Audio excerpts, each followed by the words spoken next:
Happy Valentine's Day. Am I live? Wow. Thank you so much. I love you.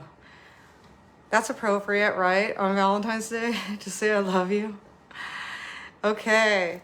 So I want to add this to my holiday playlist, and I want to find out what is Valentine's Day and why do we celebrate our love for one another on February 14th. So I've got some internet notes over here, and feel free to shout out if you like. Thank you so much. How are you guys? All right. As far as anyone can tell, the Saint Valentine of Valentine's Day was one of two guys preaching the good word in Rome in the 3rd century. One of these two was martyred on February 14th, 269. Hi, Donald. Thus giving us the date for his eponymous day. So I looked up the word martyred, and basically it was an attitude or manner showing feigned or exaggerated suffering to obtain sympathy or admiration. Okay, so it's like giving somebody a martyred attitude. So why did they do that if it was about love? Let's continue and let's find out. The Emperor Aurelius had imprisoned Valentine in 272 AD for continuing to marry Christian soldiers despite royal decree. Aurelius, that's like really close to that other word, needed them to fight his wars. In prison, the bishop cured his jailer's daughter of blindness, and the pair fell head over heels in love, quite literally love at first sight. Okay, so I'm gonna need to rewind this and play it over myself. Hi, David. Thank you. Appreciate you guys. Hello, Nick. Thank you. All right. So let's find out a little more about Valentine's Day, because so far I learned about one of two guys, and they didn't tell who, but then they mentioned one guy, Emperor Aurelius. Where did Valentine's Day history come from? Let's try that. Valentine's Day did not come to be celebrated as a day of romance until about the 14th century.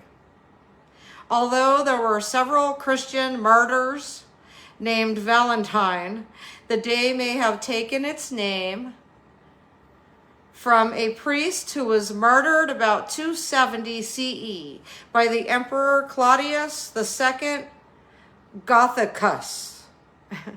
And again, that word is reminding me of something else.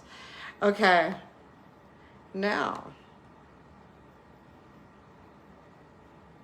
why we celebrate Valentine's. Hello, Russell. According to Roman mythology, Cupid is the son of Venus. Okay, so now we're getting somewhere here. Hi, Robert. Cupid is the son of Venus, the goddess of love and beauty. Hi, Darnell. Hi, Kyle. Thank you. And the bow and arrow of Cupid. Hi, Tygon. Depict piercing a heart and casting the spell of love. Okay, I'll take the spell, but hold the piercing, please. Thank you. I like my heart. Therefore, this festival is all about celebrating the feeling of being in love. What is love? I mean, everybody has their own opinion of what love is. Love is a feeling for one another, and you can actually love more than one person, to be honest. So we'll get into that another day, but the whole thing about marriage, I didn't have a chance to go get my, okay, the last time I painted them, And also my toes, right? So my cute little toes, they need to be done again. And I really don't. Hi, Kyle. Thank you. Hi, Jocelyn. Actually, it's more like Jocelyn when you're pronouncing a man's name. I'm adjusting this camera. Okay, thanks. Hi, Samuel. Or it's more like Samuel. I've got to get the pronunciations right. Okay, let's read more about Valentine's Day. And David, that's so cute. Yeah, Cupid. Yeah, Greek mythology. I want to know more about that. Because it seems like that's when we started celebrating romance, like it says. Greek mythology. Hi, Anthony from New Zealand. Valentine's Day. Hi, Nick. Thank you. All right. The Greek origin of Valentine's. According to Father Kiskinus, that reminds me of something too. And if you want to know what they remind me of, send me a message. It sends you to my email and I will tell you. But here I have to keep it clean. It's a lovely holiday. According to Father Kiskinus, there are also strong indications that Saint Valentine was either Greek or had Greek roots. Better known as a saint in the Catholic Church, the earliest image of the saint reads, okay, I'm going to read this. It's in Greek, okay? Believe it or not, and it's really interesting. The letters are really interesting. Nick, thank you. I'm glad you're enjoying. I'm enjoying it just as much. I appreciate you. The earliest image of the saint, Saint Valentine, Ayak Baravetiko. No, Baravetavak. Got it. And was found in a 6th century Roman church which served the city's Greek community. Okay, let's find out a little more about Valentine's Day. Thank you. Hi, Butch. Thank you. Appreciate it.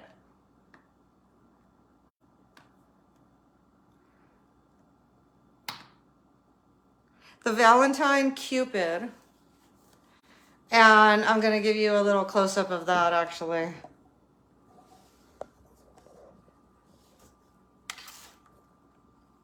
Right there.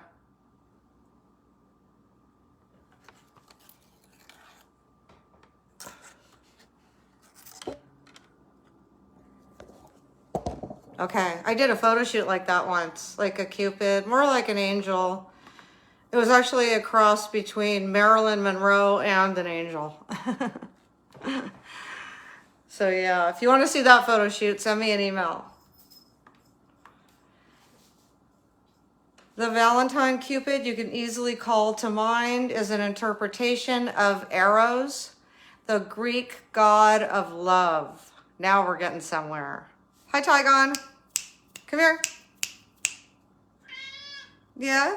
Okay. She let me get her. Okay. It's okay. He appeared as a handsome youth in early art and poetry, but by the Hellenistic period, which spanned from 323 BCE to 31 BCE, he morphed into the chubby-winged child that we know and love today. Okay, right. The Cupid, yeah. The Valentine Cupid. Wow. I still picture him as a human man, even though I believe in Cupids. But I think the Valentine Cupid is still human-like, if you know what I mean. Okay. She did that on purpose. Okay. And a little more. The deep influence of Greek mythology on Valentine's Day. See, I see like more like this. I'm loading a picture for you.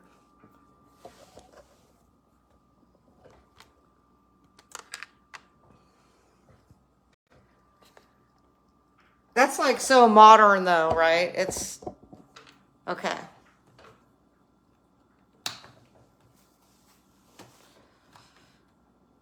Okay, let's see. The origins for Cupid are in the Greek god Eros. Oh, right now 444. So it's like really powerful, obviously. Eros, the son of Aphrodite. Now we're getting somewhere. See, it's all making sense, right?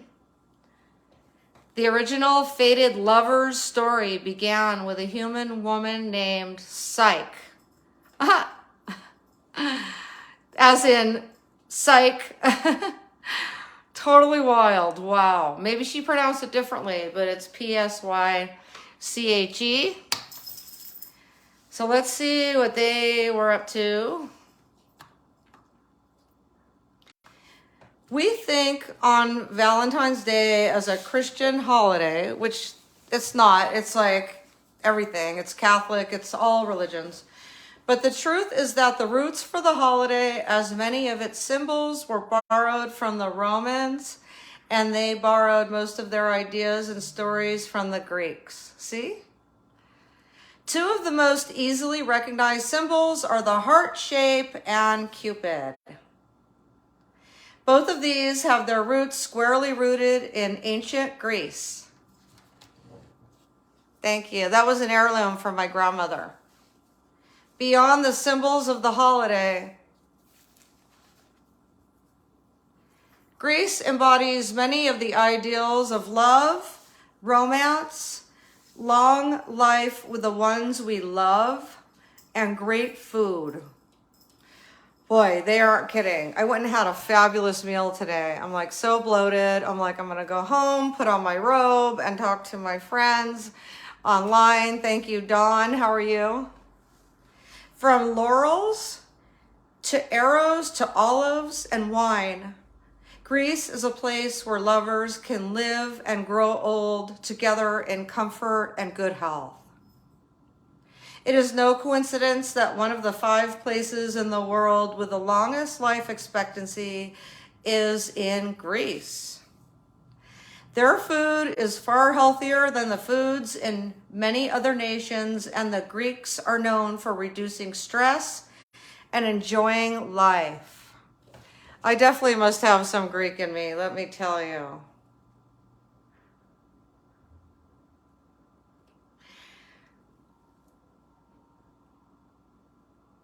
The 2 of their biggest contributions to the culinary world are figs and olives.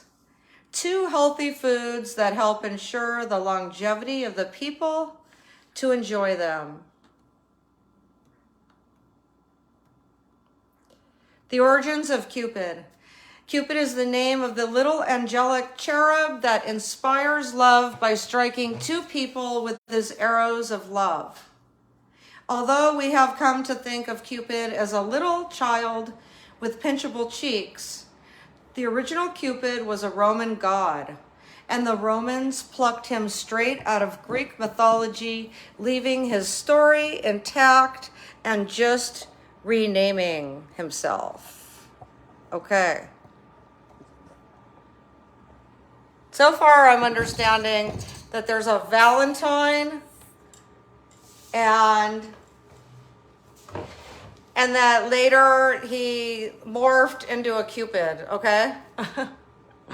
So it's okay, it's like a Greek mythology story, and you don't have to take it literally, as in most philosophy and origin mythology. Okay, here it gets good now. Here comes the love scene, right?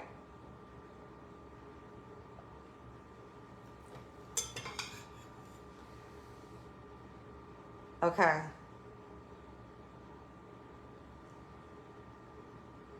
Okay, now I'm stuck on the origins for Cupid or in the Greek god Eros. the son of Aphrodite. Okay, so we need to really like absorb who we're talking about here. Unable or unwilling to curse her as his mother wanted. Okay, so let's get to that part. Okay, here we go. The origins for Cupid are in the Greek god Eros, the son of Aphrodite. The original fated lover's story began with a human woman named Psyche. She was beautiful, and men began to worship her beauty, neglecting the altar. Thank you, David. Neglecting the altar of Aphrodite. Angered that humans would neglect her for a mere mortal, Aphrodite ordered her son Eros to cause Psyche to fall in love with the vilest thing he could find. Upon seeing the woman, Eros fell in love with her. Wow. Okay. We're going to have to study this. I don't want to miss this, you know what I mean?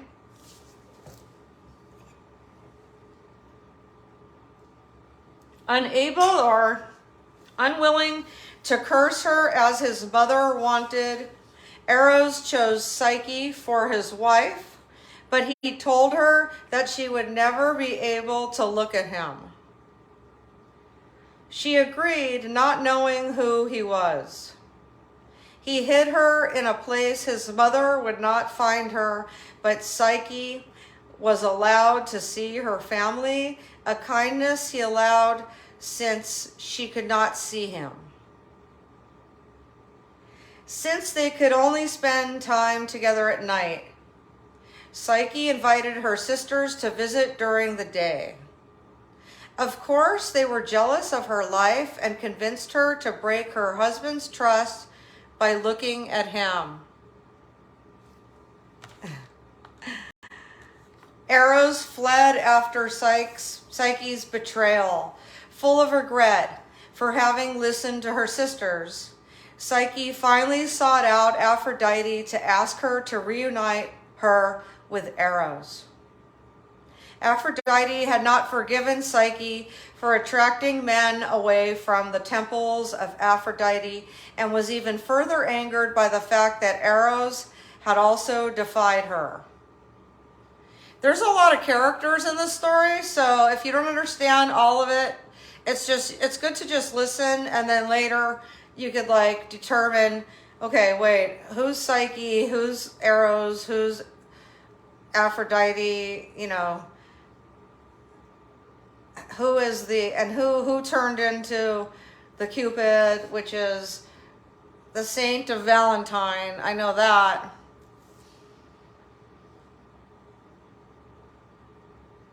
Instead of helping Psyche, Aphrodite gave her 4 seemingly impossible tasks. The last one was a trap, and Psyche sprung it as Aphrodite knew she would. Psyche was then trapped in the realm of Hades, capital Hades. When Eros learned what had happened to her, he sought the help of Zeus to bring Psyche back from the dead. Unwilling to let anything else bad befall her, Eros brought Psyche back to the Mount Olympus, where she was bestowed immortality as his wife. Thank you for the stars. Love you guys. Thank you. Let's see.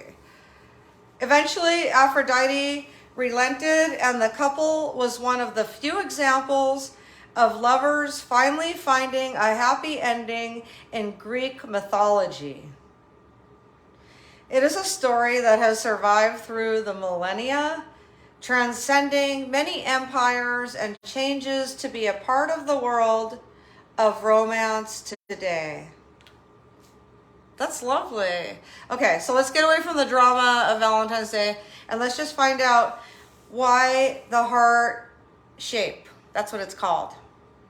The term heart-shaped conjures up almost the exactly same image the world over. But the curious thing is that the heart shape looks almost nothing like an actual heart.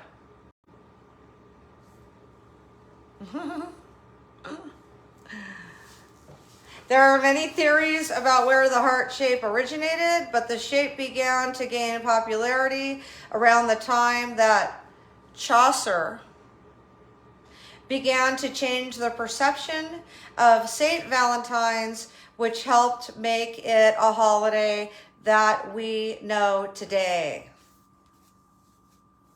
Wow. Well, that's lovely. Okay. However, the idea of the heart has long been associated with love. Even before the Greek philosopher Aristotle, Greeks tied the idea of love to the human heart. It was believed that the human heart contained all of the memories about love. Even today, we believe that the heart skips a beat when we see the one we love. We may know that the brain contains all of the memories and thoughts that we have about the people we love, but our emotions are in our hearts. It is even common to hear people talk about the heart and head as if they were in direct opposition to each other, and it is the heart that is the one that longs for someone or something out of love, even when we know it may not be in our own best interests. Okay. So we're going to read just a little bit more. I hope you're enjoying it as much as I am. Icaria Greece, to health and love. And by the way, I want to comment on that last paragraph that the heart, okay, follow your heart. That was my father saying. He would say, follow your heart and the rest will follow. And I think he's talking about the actual rest, like the rest that you get when you follow your heart. And because everything's easier, because you're going with your flow, the universal flow. So, and then it talked about the emotions being in the heart, and then, thank you, David, for justifying. And then the brain, but the brain also has heart, just so you know. And the two actually communicate. And the brain logically does what's safe, hopefully. And the heart you cannot control. You cannot choose who you fall in love with, because when you meet them, you're either going to or you're not. And some people you love, but some people you actually fall in love. So there's two separate things there. And it's not gender oriented. And actually, also, I want to talk about sapiosexual, because I was finding all these words. And that word is actually a very interesting word. It basically, it means that you fall in love. Thank you, David, for your compliments. A sapiosexual, somebody who falls in love with somebody for their intellectual, for their intellect, for their smartness and their, thank you, Eric, love you too. So sapiosexual is when you fall in love with somebody who's very intelligent, or even just intelligent, and you actually know they're intelligent, and your intelligence matches their intelligence. Okay. Let's talk about Icaria Greece, to health and love, and then I'm going to get some more water. And so if you want to move somewhere with amazing food, where you, and this is not an ad, I just stumbled onto this, so let's see what they have to say. If you want to move somewhere with amazing food where you and your loved one are more likely to reach 90 years old, Icaria Greece is a place to consider. It is temperature and is well known for its hot springs. Couples of all ages can be seen enjoying this scenic island, walking along beaches, fishing on a calm day, and farming together. Their diets are far healthier with their homegrown foods too. Greece is well known for its olives and figs, and these are eaten in large quantities, both as food and as oils and juice. The healthy living, including farming and reduced stress, coupled with healthy foods, certainly contribute to the longevity that people enjoy in this tiny corner of the world. Enjoying some of the best that the Greeks have to offer in terms of healthy food may help you get by until you and your loved one can finally find your own little piece of heaven. With any luck, you can start adapting a better diet and healthier lifestyle. Then maybe one day you can move to a place that is renowned for its great approach to life. That's wonderful. That's not only in Greece, that's in many different places. I've traveled quite a bit. Let me think of one or two. I definitely know Hawaii is definitely at the top of my list for people that, thank you, Eric, for your compliments. Hawaii people are very health conscious. I've spent 18 of my vacations to actually live there in Hawaii. I've been, yes, to 3 different islands, 18 different times, 18 times total. And let's see, they get a lot of sunshine, and they also are very choosy about their foods. So I did adapt a lot of my good eating habits, like fresh fruits, fresh vegetables, from living in Hawaii. Another place that is very interesting is the Bahamas. Now, a lot of people, I was in St. Martin in Bahamas, so I wasn't in like Nassau where people say, I went to the Bahamas and we partied. I was on an island called St. Martin. People, they're either really like fast, like they are partying all the time on that island, and they had like a French side and a Dutch side, or they're very health conscious. Like me, I'm like always very health conscious, as you could tell. And so I actually, Nick, you've been to France and it's very romantic. Oh, wonderful. Yeah, whenever I think of a romantic place to go, I think of France, you know, for the French Riviera. Thank you, everybody. I love you so much. Let me say good night. Happy Valentine's Day. I hope that we all sort of like, I don't know. It's so good to read history because life isn't just what's inside of your house and these 4 walls and that patio with that beautiful view. Life exists from on the outside. And so if you're inside, I suggest take a walk, go outside. When it's safe, I suggest walking with people. And if you can't, bring some form of protection. And always just go outside and check out Mother Nature, you know, because history, we got here through history and culture. And so like Greek mythology is what we learned here today. It's very interesting to expand our minds with more knowledge. Good night, everybody. I see a little banana floating right there, and I actually bought bananas.